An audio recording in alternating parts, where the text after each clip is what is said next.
Amada Iglesia, buen día. La verdad que es un gozo volver a congregarnos, a disfrutar este hermoso día del Señor, en adoración, en alabanza, pero viéndonos. Lo maravilloso es que Dios ha diseñado que los creyentes se congreguen porque se ven. ¿Sabe? A mí me bendice cuando yo lo veo a usted acá y a mí me entristece cuando su silla está vacía un domingo.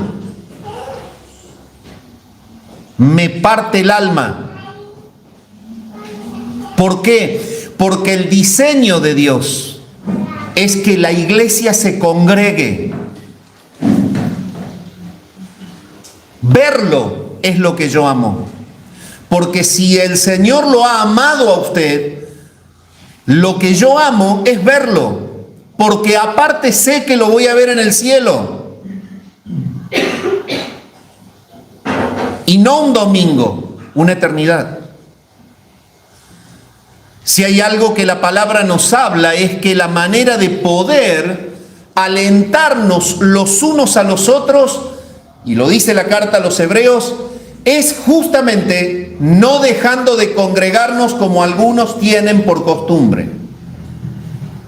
Esto hace que los creyentes seamos justamente alentados y seamos inducidos a buenas obras. Es parte de la práctica del amor de Cristo reinando en nosotros. Disfrute la congregación. Y el hecho de no venir a la iglesia, póngalo en su vida como la última de las últimas, de la última opción.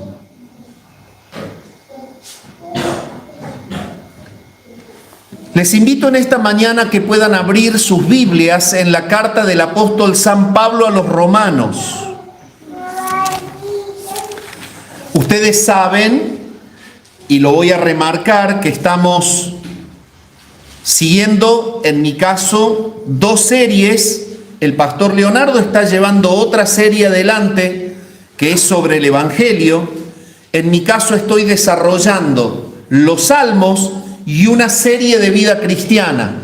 Ya desarrollé Salmos la última vez que estuve, ahora vamos a matizar con vida cristiana y vamos a hablar sobre la oración. Pero vamos a desentrañar algo que a veces no podemos entender claramente de la oración, y es el rol del Espíritu Santo en nuestras oraciones. Romanos capítulo 8, versículos 26 y 27, vamos a leer, dice así: y de igual manera, el Espíritu nos ayuda en nuestra debilidad. Pues, ¿qué hemos de pedir como conviene? No lo sabemos. Pero el Espíritu mismo intercede por nosotros con gemidos indecibles. Mas el que escudriña los corazones sabe cuál es la intención del Espíritu, porque conforme a la voluntad de Dios intercede por los santos. Esta es la porción base, es nuestro fundamento en esta mañana. Y el sermón que voy a compartir con ustedes se titula El ministerio del Espíritu Santo en la debilidad de los creyentes. El ministerio del Espíritu Santo en la debilidad de los creyentes. Se cuenta que un niño caminaba con su padre por un sendero montañoso. Mientras avanzaban, apareció una espesa niebla que impedía ver el camino. El niño, lleno de temor, preguntó: papá, ¿cómo seguiremos si no puedo ver el sendero? El padre respondió: no necesitas ver todo el camino, solo necesitas que yo te tome de la mano. La niebla permaneció, pero el temor desapareció porque el niño comprendió que la seguridad no dependía de su capacidad para orientarse, sino de la mano que lo asistía. Así ocurre con la vida cristiana. Muchas veces el creyente no sabe qué pedir, cómo orar o incluso cómo interpretar el sufrimiento. En esos momentos, nuestra esperanza no descansa en la fortaleza de nuestra oración, sino en el ministerio perfecto del Espíritu Santo, quien toma nuestra debilidad y la presenta perfectamente delante del Padre.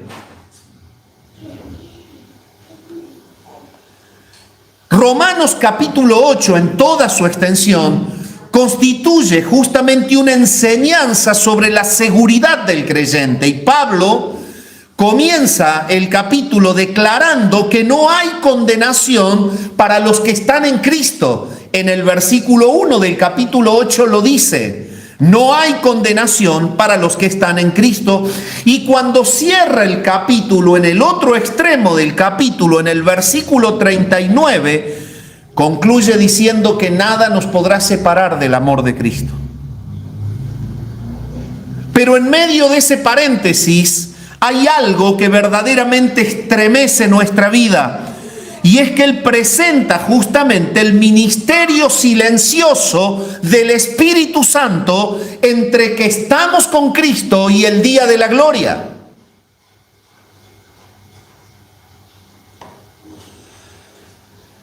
Entonces, si tuviéramos que definir cuál es el tema central de la perícopa de estudio en esta mañana, es que el Espíritu Santo transforma la incapacidad espiritual del creyente en una intercesión perfecta, que siempre está en perfecta armonía con la voluntad del Padre. Y esto es gracia. Esto es gracia. Es gracia pura. Imagínese quebrar sus rodillas y hablar cualquier cosa y que a la presencia del Padre llegue algo que realmente no está de acuerdo con la voluntad del Padre. El sermón en esta mañana va a contener 3 puntos. El primero de ellos se toma de la primera mitad del versículo 26 y se titula: el Espíritu auxilia al creyente en su debilidad. El segundo punto se toma de la segunda mitad del versículo 26 y se titula: el Espíritu intercede cuando nuestra oración es insuficiente. Y en tercer lugar, el tercer punto es que el Padre recibe la intercesión perfecta del Espíritu conforme a su voluntad. Y se toma del versículo 27. Entonces, mis amados, la palabra del Señor en esta mañana nos va a ayudar a descansar en una vida de oración, comprendiendo cuál es la función silenciosa de Dios Espíritu Santo cuando tú te aferras a este medio de gracia que es orar. Punto número 1 del sermón: el Espíritu auxilia al creyente en su debilidad. El Espíritu, decía Juan Calvino, es el vínculo por el cual Cristo eficazmente nos une a sí mismo. Repito, Juan Calvino decía: el Espíritu es el vínculo por el cual Cristo eficazmente nos une a sí mismo. Y Pablo está describiendo, y de igual manera el Espíritu nos ayuda en nuestra debilidad. Y si usted nota, el versículo comienza justamente con una expresión. La expresión es un nexo conectivo gramatical y dice y de igual manera, dándonos a entender que en el texto anterior hay algo que se repite. Y es que en Romanos 8, Pablo está repitiendo 3 veces la actitud de gemir. Sea amable y vaya al versículo 22 del capítulo 8.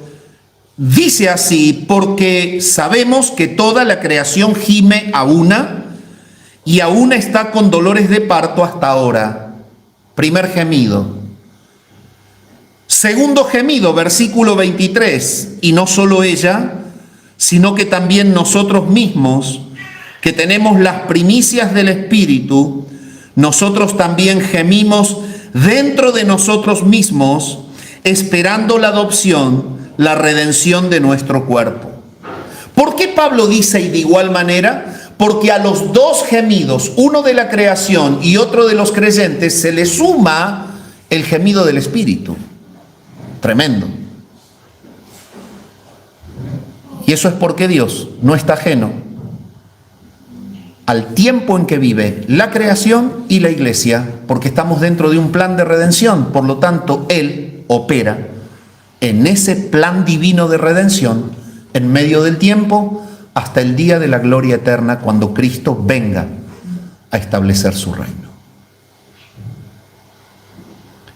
Toda la creación espera la consumación del reino de Dios, y la palabra griega ayuda, el Espíritu nos ayuda, es una expresión que se encuentra justamente en Lucas 10:40, en el escenario, y lo vamos a leer si usted es tan amable, cuando las 2 hermanas están atendiendo al Señor. San Lucas 10:40 tiene la misma expresión griega, pero María se preocupaba con muchos quehaceres y acercándose dijo: Señor, ¿no te da cuidado que mi hermana me deje servir sola? Dile que me ayude. Ahí es el otro lugar en el Nuevo Testamento donde aparece exactamente la misma expresión que en Romanos, cuando dice que el Espíritu nos ayuda.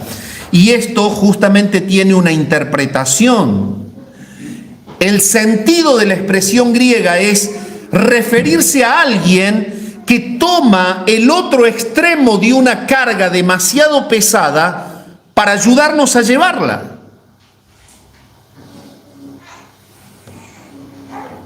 No significa que el Espíritu haga la obra en nuestro lugar, significa justamente que Él toma la carga con nosotros. Es parte de nuestra carga. La debilidad entonces mencionada por Pablo no es solamente física. Describe toda la incapacidad humana producida por nuestra condición caída. Nosotros somos seres incapaces. Nuestra visión de la circunstancia actual llega hasta donde podemos alcanzar a ver la punta de nuestra nariz, no más. Tenemos limitación intelectual, no lo podemos saber todo. Tenemos debilidad emocional, nos cansamos en el padecimiento. Tenemos ignorancia espiritual, no conocemos todo lo que Dios ha querido revelar. Pero también tenemos cansancio en medio del padecimiento. Y el creyente sigue siendo débil, pero nunca está solo. El Espíritu Santo nunca nos observa desde lejos. Por el contrario, el diseño de Dios es que el Espíritu habita en la iglesia, somos sellados con Él, somos templo de Él. Por lo tanto, en el gemido del mundo y en el gemido de la iglesia está el gemido de Él, porque Él atraviesa junto con nosotros y llevándolos de la mano nuestro peregrinar terrenal con destino a la gloria.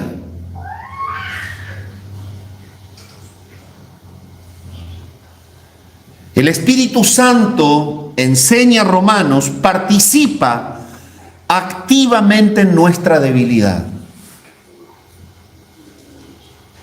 Es por esto que en la perfecta economía de la redención, el Señor nos invita a acercarnos con confianza hacia Él para recibir socorro. Eso usted lo puede leer en Hebreos capítulo 4, el versículo 14 al 16, cuando dice: por tanto, teniendo un gran sumo sacerdote que traspasó los cielos, Jesús el Hijo de Dios, retengamos nuestra profesión, porque no tenemos un sumo sacerdote que no pueda compadecerse de nuestras debilidades, sino uno que fue tentado en todo según nuestra semejanza, pero sin pecado.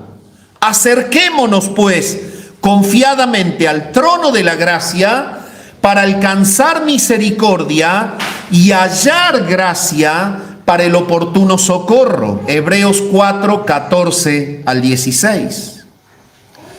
Y claramente esta escritura nos enseña que Cristo es nuestro gran sumo sacerdote, que Él está simpatizando, está siendo parte, Él está conociendo cuáles son nuestras debilidades, y es por eso que nos invita a acercarnos confiadamente al trono de la gracia. Esto significa que Cristo nos está invitando a presentarnos en oración ante el trono del Padre, y el Espíritu Santo nos acompaña en nuestra debilidad terrenal. Y es el Padre quien recibe nuestra oración, que efectuada en nombre del Hijo, es ayudada por el Espíritu. Es una economía perfecta, pero todo este lenguaje acaba en una verdad: no estás solo hasta que el Señor nos venga a buscar. Debes orar más.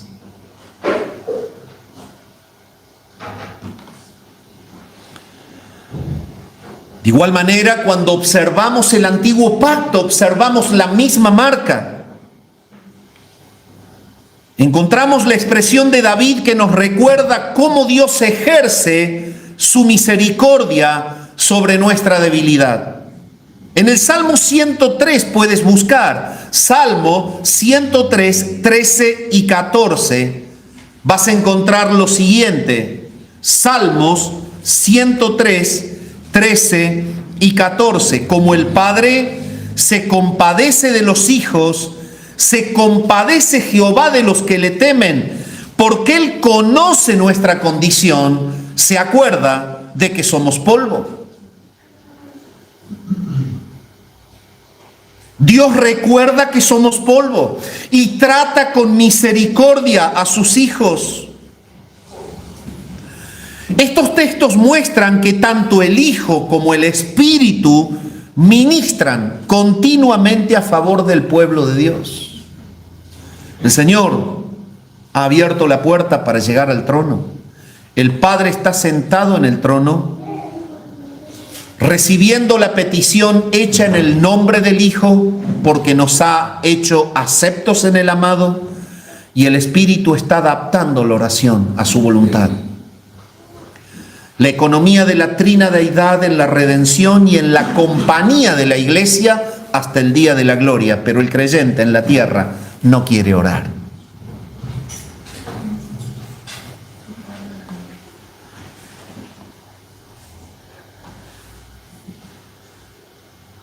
Romanos nos está mostrando que la Trinidad completa está comprometida con la preservación del creyente hasta el día de la redención.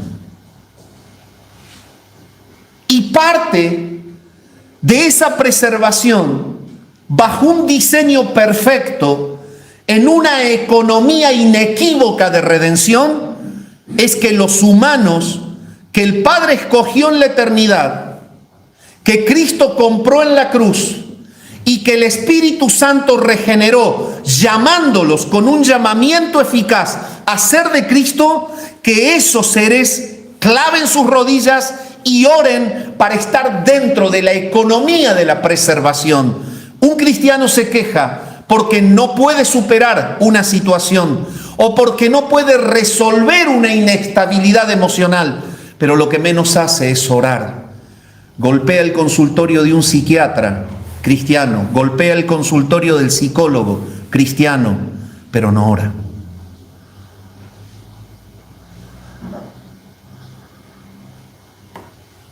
Hermanos amados, somos invitados en esta mañana a llevar una vida de oración en la plena conciencia de saber que la oración no es un mero repetir de palabras. La oración es un medio de gracia diseñado en la economía de la redención para que toda la bondad salvífica del Padre llegue a través del Hijo por la obra de la adaptación del Espíritu Santo en un solo fin, el gozo de la iglesia. Ora más. Ora más. Pero yo dedico 5 o 10 minutos. En 24 horas se diluye como agua. Ora más. Y en esta mañana el Señor nos lleva de la mano a una vida de arrepentimiento. Si conoces que la economía redentora es la oración como parte del medio de preservación, pedile perdón al Señor por no orar y empezar a orar. Segundo punto del sermón. El Espíritu intercede cuando nuestra oración es insuficiente. Y es lo que dice la segunda mitad del versículo 26. Pues, ¿qué hemos de pedir como conviene? No lo sabemos. Pero el Espíritu mismo intercede por nosotros con gemidos indecibles. En relación al tema, el puritano Thomas Watson decía: la verdadera oración nace más del corazón quebrantado que de labios elocuentes.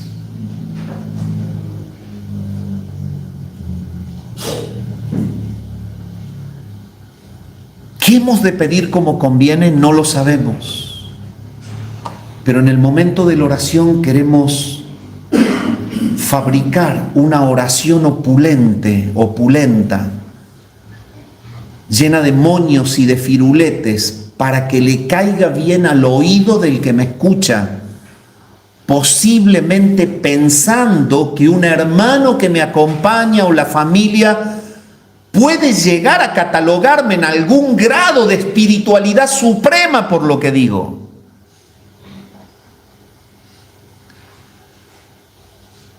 Los labios quebrantados, decía el espíritu quebrantado, decía Thomas Watson, puede más que labios elocuentes. Pablo, en esta segunda mitad del versículo 26, no dice que los creyentes no saben orar, dice algo mucho más profundo. No sabemos qué debemos pedir, como conviene. Podemos decir muchas cosas, pero todo lo que decimos puede no encajar con el plan soberano del Señor que mantiene tu circunstancia actual por la cual estás orando. Muchas veces ignoramos los propósitos eternos de Dios. Muchas veces ignoramos los beneficios ocultos del sufrimiento. Ignoramos el momento perfecto de la respuesta divina. Con frecuencia pedimos alivio cuando Dios desea producir santidad. Pedimos puertas abiertas para escapar de la presión, cuando Dios quiere formar la paciencia. Pedimos prosperidad cuando en realidad el Señor está edificando la dependencia.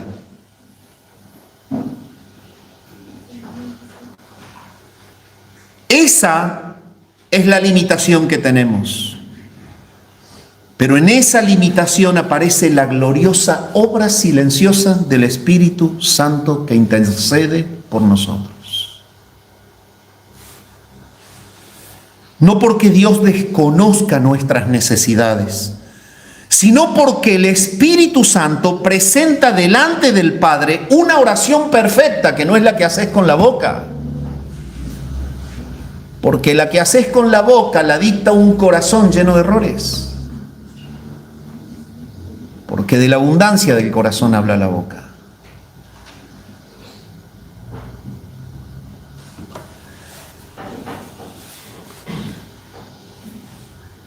Esa oración que presenta el Espíritu delante del Padre es una oración que primeramente ha liberado los dichos de egoísmo.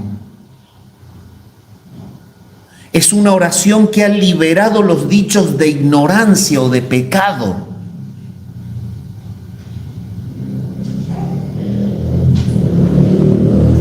Los gemidos entonces indecibles a los cuales se refiere Pablo no describen un hablar en lenguas del Espíritu. Él no necesita hablar en lenguas. No describe un lenguaje humano tampoco. No es necesario que el Espíritu interceda por un polaco orando, hablando en ruso. Es algo entre ellos. No necesita clases de inglés.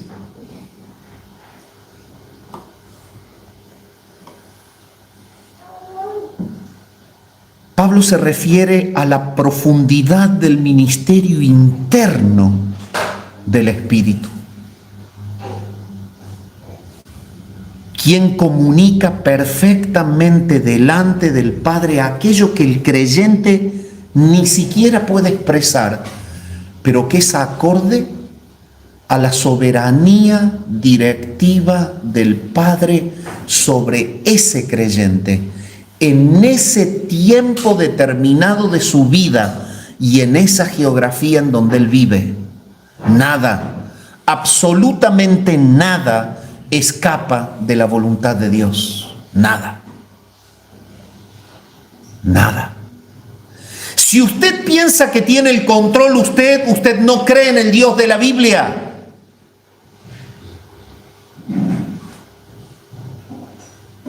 Porque el Dios de la Biblia dice que Él a usted lo compró por precio en la cruz y que usted no pertenece más a usted mismo. Tu cuerpo y tu espíritu pertenecen a Dios.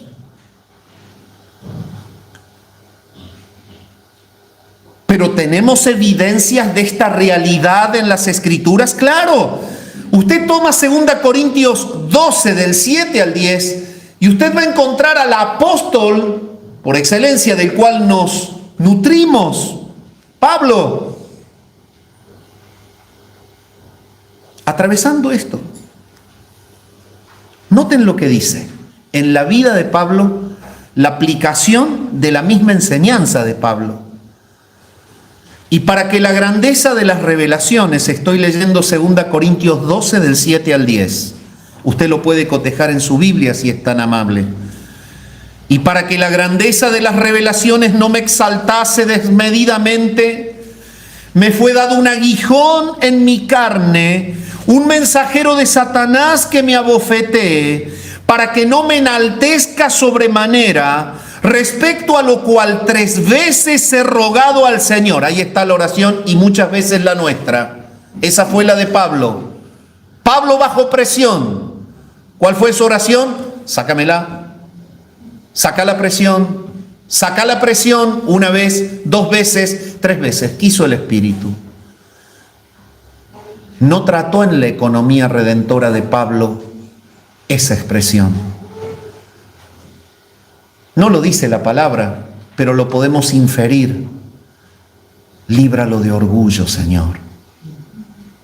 Líbralo de orgullo. Se destruiría el apóstol por excelencia, con orgullo. Pablo pidió la liberación de su malestar en la vista, el Padre otorgó que le dure toda la vida para ser quien fue Pablo en el ministerio de los gentiles.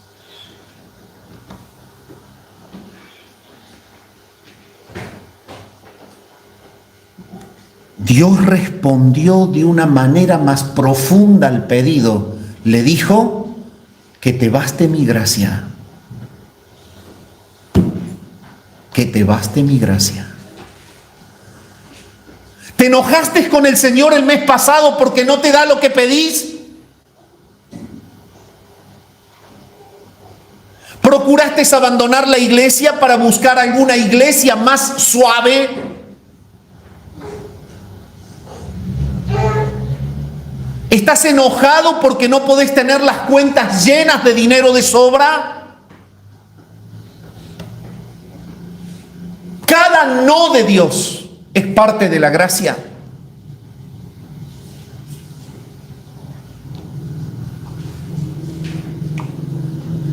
Cada no de Dios entra dentro de la economía de la preservación.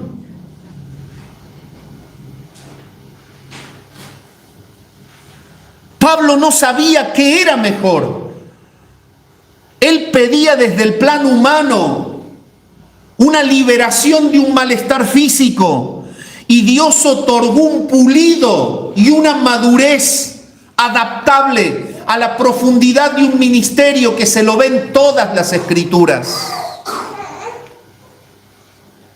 Jesús, el mismo Señor, en el Evangelio de Lucas capítulo 22 y el versículo 42, cuando estuvo bajo la presión de la misma naturaleza humana, tentado en todo según nuestra semejanza, diciéndole al Padre que esta era una generación incrédula y perversa y que la tenía que soportar y no aguantaban más. Sin embargo, Él dijo: no se haga mi voluntad, sino la tuya, Padre. No se haga mi voluntad, sino la tuya. La oración perfecta siempre termina sometiéndose entonces a la voluntad del Padre. A la voluntad del Padre. A mí Dios no me escucha, a mí Dios no me contesta. Tened cuidado cuando decís eso, porque negás la Escritura. La copa que en Apocalipsis aparece es una copa figurativa llena de las oraciones de los santos. Y si el Señor te dice que ores en el nombre de Él, al trono del Padre, al Padre, es porque Él escucha. Lo que pasa es que el humano, en la terquedad del corazón, iguala dos realidades que son totalmente diferentes. Dios me escucha cuando concede mi capricho. Y la Biblia enseña que Dios siempre te escucha, pero no siempre te da lo que vos pedís, porque lo que te da fue adaptado por el Espíritu, que oró como debería haber sido y vos no supiste.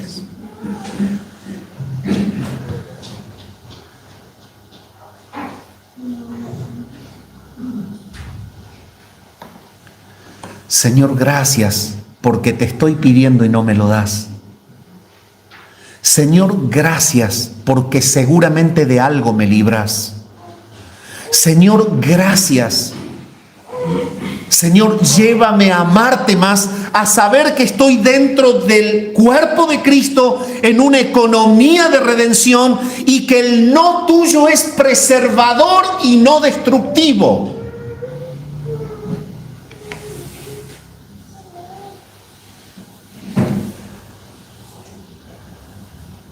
El Espíritu es el que forma parte precisamente de una calidad perfecta en la oración de la iglesia, y es una tarea silenciosa que la realiza en la economía redentora de la Santísima Trinidad.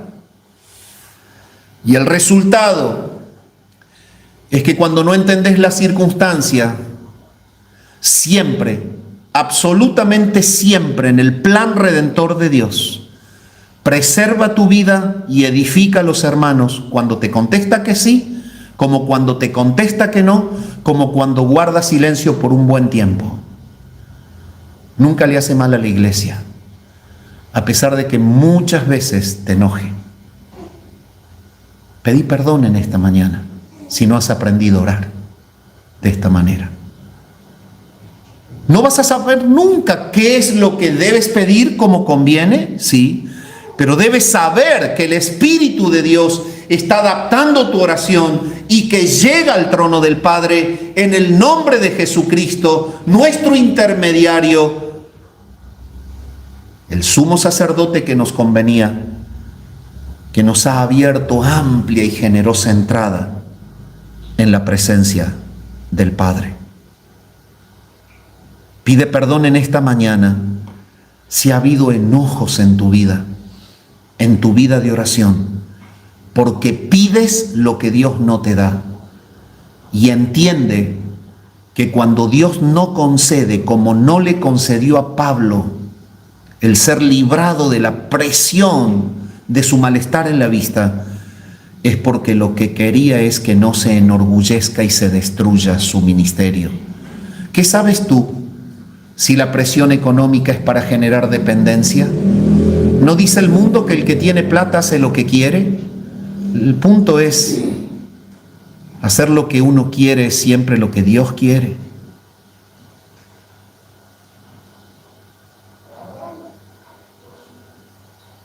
Si tú eres un hijo de Dios comprometido con el reino, que tu oración siempre termine en la expresión de Jesús, que es nuestro modelo perfecto de oración. No se haga lo que yo quiero, hágase lo que tú quieres. Tercer punto del sermón. El Padre recibe la intercesión perfecta del Espíritu, conforme a su voluntad. Y es exactamente lo que dice el versículo 27 de Romanos 8. Mas el Espíritu escudriña los corazones, o el que escudriña los corazones sabe cuál es la intención del Espíritu. Mas el que escudriña los corazones sabe cuál es la intención del Espíritu, porque conforme a la voluntad de Dios intercede por los santos. Lo vuelvo a leer. Mas el que escudriña los corazones sabe cuál es la intención del Espíritu, porque conforme a la voluntad de Dios intercede por los santos. Es una dinámica entre el Padre y el Espíritu Santo en el momento de nuestra oración. La importancia profunda del medio de gracia de la oración es que mantiene a la trina deidad allí en actividad dinámica para la bendición de la vida del creyente y para la gloria del nombre de Dios.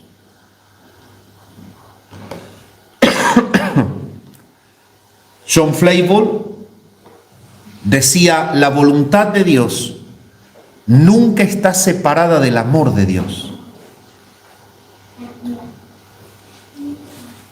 Y es justamente hacia donde vamos. El Padre escudriña los corazones, no necesita información, conoce perfectamente el pensamiento del Espíritu, porque ambos poseen una misma naturaleza divina. Entendemos que la trina deidad es un único Dios en tres personas, pero a su vez tres personas identificables de manera individual e independiente. Estas tres conforman a un único Dios vivo y verdadero. Por lo tanto, en la dinámica de la existencia eterna del Dios Trino, el Espíritu conoce lo que el Padre desea y el Padre conoce lo que el Espíritu le está llevando como intercesión. Esto quiere decir que la intercesión del Espíritu jamás fracasa, porque siempre está completamente alineada con la voluntad eterna del Padre. El Padre ha definido en su voluntad que tú atravieses la circunstancia por la cual oras. Y lo que tú pides en relación a esa circunstancia no siempre es lo mejor en relación al propósito eterno de tu instante actual. Cuando tú pides lo que no va a ser para tu bendición, El Espíritu lo transforma y lo adapta al plan eterno porque el Espíritu conoce la voluntad del Padre. Vos no y yo tampoco.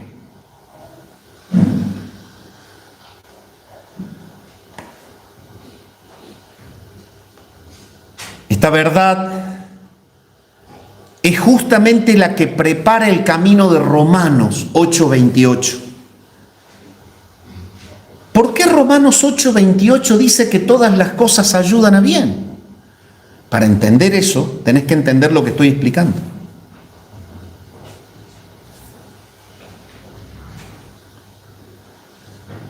Todas las cosas ayudan a bien porque en el diseño de la preservación de la iglesia, el Señor nos ha pedido que oremos y en ese medio de gracia, la voluntad de Dios se aplica a la vida y es eso lo que te da tranquilidad de que tu circunstancia, lo que aparentemente es malo o agotador o agobiante, el Señor te asegura que obra para bien. Detrás de cada circunstancia existe una intercesión perfecta del Espíritu de Dios conforme al propósito soberano que Él tiene sobre tu instante actual. Nada ocurre por accidente. Si alguna vez en tu vida pasó algo y pensaste, Dios se olvidó de mí, esto no estaba en los planes de Dios, seguramente se le escapó de la mano a Dios, te invito a que consideres que Dios es literalmente Dios.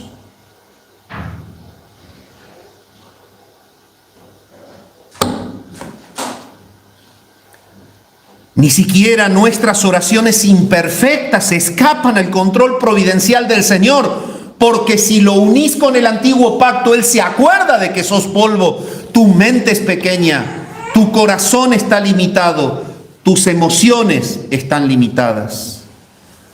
El Espíritu las presenta purificadas delante del Padre. Es por ese motivo que el apóstol Juan nos dice, y este estudio te puede ayudar a entender 1 Juan 5, 14 y 15, que es tan controversial en la comprensión. Dice Juan lo siguiente, y esta es la confianza que tenemos en Él, que si pedimos alguna cosa conforme a su voluntad, Él nos oye. Y si sabemos que Él nos oye, en cualquier cosa que pidamos, sabemos que tenemos las peticiones que le hayamos hecho. Tremendo. Pero cuando nosotros lo pasamos por nuestra mente, decimos, yo al Señor le he estado pidiendo años algo. Mirá, Juan se está equivocando porque el Señor no me lo da. No, no es que no te lo dé.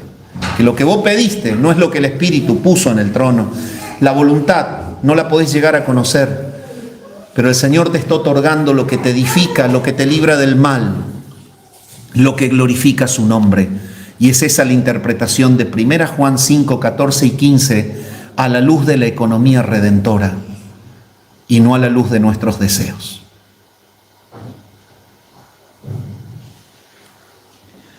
Tenemos confianza porque cuando pedimos conforme a su voluntad, Él nos oye. El punto es ese. Pablo enseña cómo una oración débil puede ser adaptable a la voluntad de Dios. Y es que cuando vos pedís algo, resulta ser que lo que se oye del otro lado no es tu capricho, es lo que te hace bien.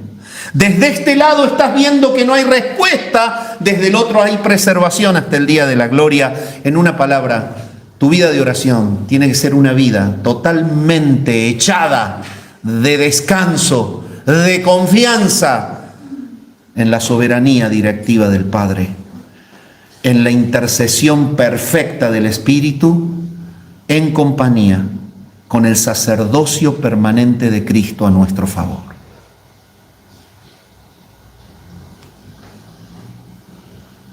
Dios, dice Efesios 1:11, hace todas las cosas conforme al designio de su voluntad. La oración del Espíritu nunca contradice el decreto eterno. Nunca. Y así la soberanía divina y la comunión íntima del creyente compatibilizan y no se enemistan. Son dos realidades que se abrazan en la obra silenciosa del Espíritu intercediendo por nosotros. Pero este pasaje tiene una conclusión cristocéntrica. Romanos 8 no presenta solamente al Espíritu intercediendo. Si usted va y es tan amable al versículo 34, nos lleva a ver la intercesión de Cristo por nosotros. 8:34 de Romanos dice: ¿quién es el que condenará? Cristo es el que murió, más aún, el que también resucitó, el que además está a la diestra de Dios, el que también intercede por nosotros. Es tremendo.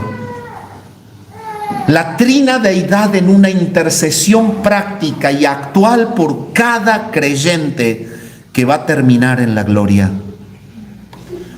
¿Quién es el que condenará? Cristo es el que murió, más aún el que también resucitó, el que además está a la diestra de Dios, el que también intercede por nosotros. El creyente vive sostenido entre dos intercesores divinos que nunca se contraponen, nunca se cansan, no descansan los días feriados, no se toman Navidad ni Año Nuevo, no se cansan de noche ni de día. Ora, mi hermano, ora confiando de que Dios es el que hace la voluntad de Él en tu vida. Agradece al Señor por tu situación.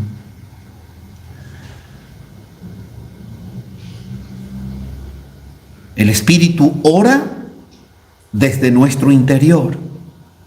Cristo intercede desde el cielo a la diestra del Padre. Pero ambas intercesiones están perfectamente unidas en el decreto eterno del Padre. Ambas confluyen en su voluntad. Esto es aprender a tratar con Dios. Esto.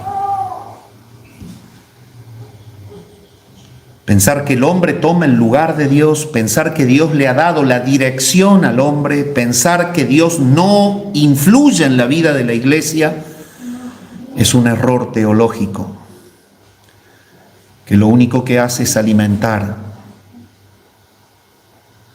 ideas equivocadas en nosotros que estorban nuestra relación con Él.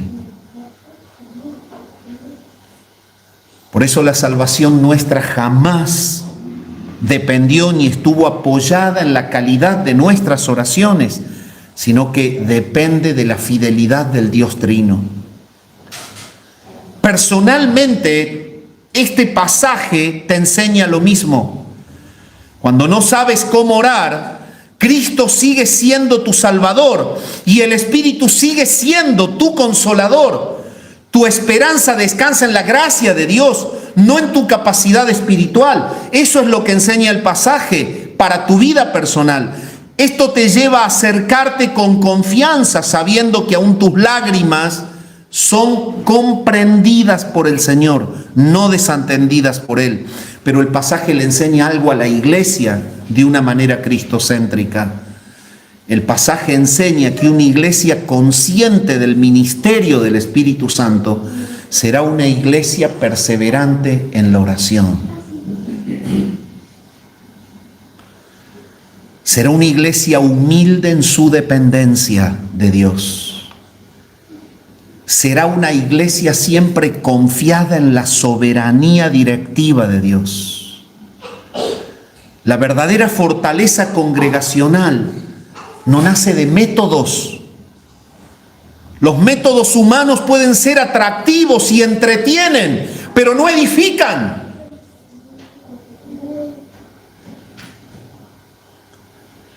Lo que edifica es una vida de dependencia de Dios en una práctica constante de oración, orando al Padre en el nombre de Cristo, bajo la intercesión silenciosa del Espíritu Santo, porque esto te conecta con el Dios Trino, que todo lo sabe, todo lo puede, y todo lo que hace es para su gloria. Pero escatológicamente el pasaje nos enseña lo siguiente: los gemidos del Espíritu anuncian que aún no hemos llegado al estado final de gloria. Mientras esperamos la redención completa, mientras esperamos lo mejor que está por venir, el Espíritu sostiene silenciosamente nuestra peregrinación cargada de padecimientos.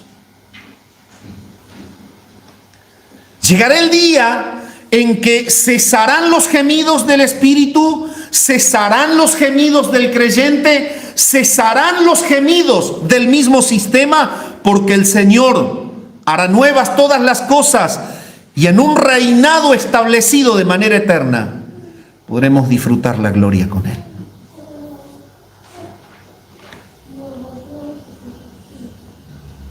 Pero no quisiera terminar el sermón en esta mañana sin hablar de aplicaciones prácticas para la iglesia de hoy. Punto 1. Aprender a depender más del Espíritu Santo que de nuestra capacidad para expresar oraciones elocuentes. Es mucho más sano que al Señor le balbucies 2 palabras con un corazón quebrantado que pretender superar a Spurgeon cuando te pones a orar. En segundo lugar, perseverar en la oración aun cuando no comprendamos los propósitos de Dios en medio del sufrimiento.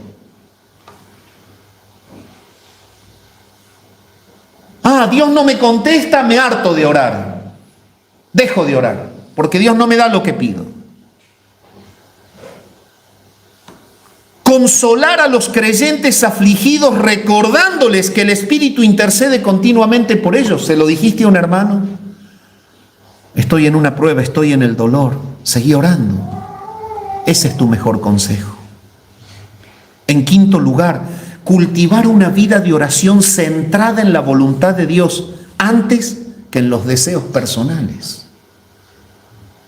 El móvil de la oración no debe ser el deseo, lo que necesito. Tengo tal necesidad, me voy a orar. El móvil de la oración debe ser: Señor, quiero tu gloria y que se haga tu voluntad en la tierra. Fíjense, cuando el Señor enseñó a orar, el móvil fue ese: que se haga tu voluntad en los cielos, en la tierra como se hace en el cielo. En sexto lugar, fortalecer la unidad de la iglesia mediante reuniones de oración, donde la confianza repose en la obra del Espíritu y no en el protagonismo humano. En séptimo lugar, vivir con esperanza escatológica, entendiendo que los sufrimientos presentes son temporales y que el Espíritu nos sostiene hasta la consumación final en Cristo.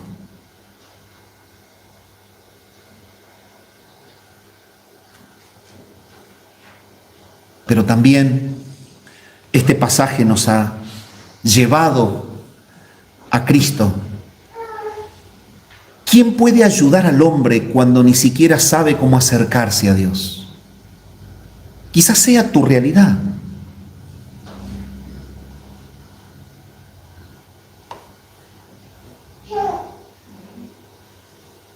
El Señor en esta mañana te pide que vayas en arrepentimiento y fe, confiando que Jesús es el Hijo de Dios, que vino a este mundo, que vino a cumplir la voluntad del Padre, que era llevar sobre sus espaldas el pecado de todo aquel que cree en Él, y que ofreció en la cruz un sacrificio que pudo satisfacer la exigencia del Padre.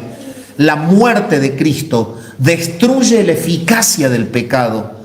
Dios deja de condenar al que se aferra por fe al resultado de la obra de la muerte de Cristo en la cruz.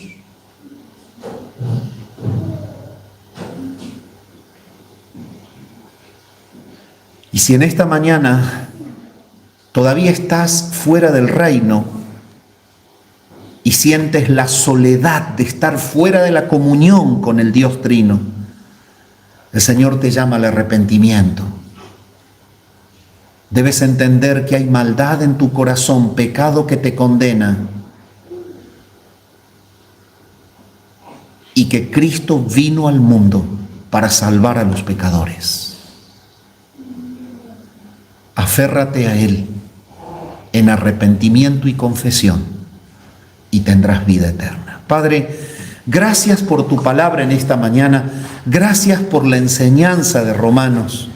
Señor, queremos llevar una vida de oración que no esté impulsada por un corazón egoísta que siempre pide lo que desea, sino que esté impulsada por un corazón piadoso que busca la gloria de tu nombre y que busca desesperadamente que tu voluntad se haga en la tierra como en el cielo.